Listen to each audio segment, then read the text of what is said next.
Olá, meus caros. Quero conversar com vocês um pouquinho a respeito de como é que a contabilidade trata, como é que a gente trata aqui na contabilidade, as construções em andamento.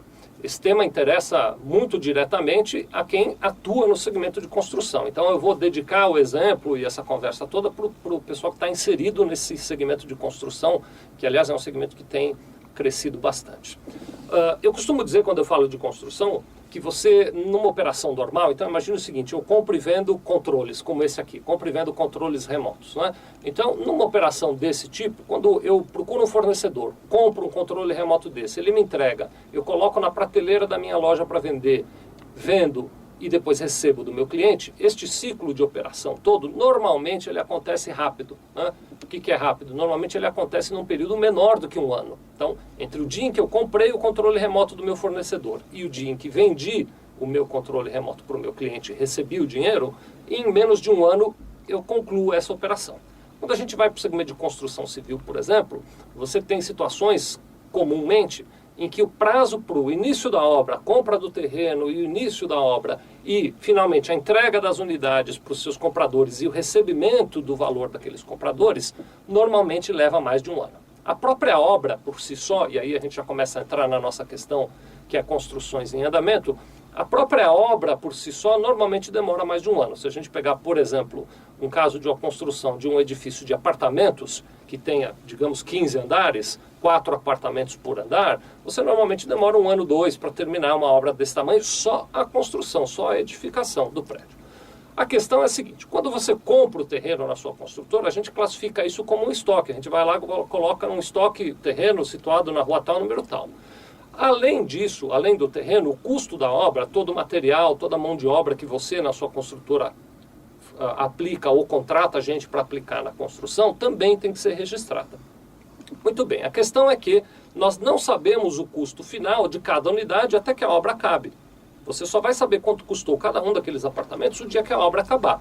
É claro que você, na sua construtora, deve ter feito uma previsão orçamentária. Então você tem uma ideia de quanto vai custar, mas exatamente quanto custará só saberemos no dia em que a obra termina. Então como é que a gente trata e para que serve essa questão das construções em andamento? Nós criamos na contabilidade um grupo chamado Obras em Andamento.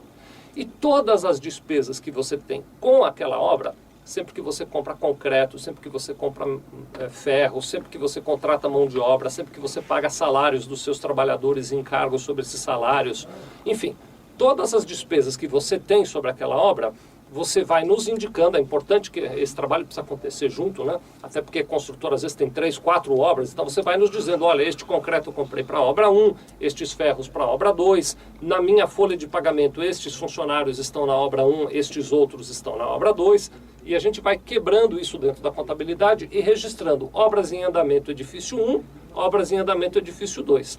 No final da obra, então, essa conta vai recebendo valores ao longo de meses, anos, até que a obra termine.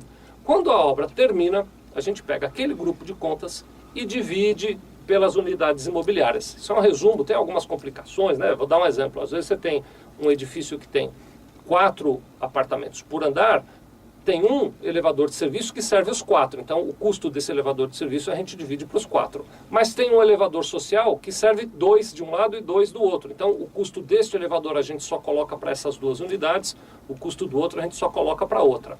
Mas o fato é que durante a obra esses custos não vão diretamente em cada unidade. Eu não coloco lá o custo do apartamento 71, o custo do apartamento 101, eu não faço assim. Ele vai tudo para um grupo de obras em andamento. Ao término da obra, a gente usa os critérios de rateio que a engenharia vai nos determinar, o quanto é que de custo a gente deve alocar em cada unidade, e faz a divisão, normalmente baseada em metros quadrados, né? Divide a área total do prédio, a gente pega o custo total, transforma aquele custo em custo por metro quadrado, pega a metragem de cada unidade e transfere os custos, e aí sim a gente cria um estoque de apartamentos. A gente tem lá o apartamento 1, o apartamento 2 e assim por diante, para cada apartamento transferindo o que estava em obras em andamento para aquele custo de cada apartamento. Deu para entender qual é a ideia? É esse o nosso trabalho, e é por isso que você, que é nosso cliente nesse segmento de construção civil, precisa e recebe tantos pedidos nossos no sentido de identificar claramente cada compra, cada serviço, cada contratação que você faz relacionada a que obra está, para que a gente possa fazer essa divisão e acertar exatamente o custo de cada unidade que você construiu aí nas suas diversas obras. Muito obrigado.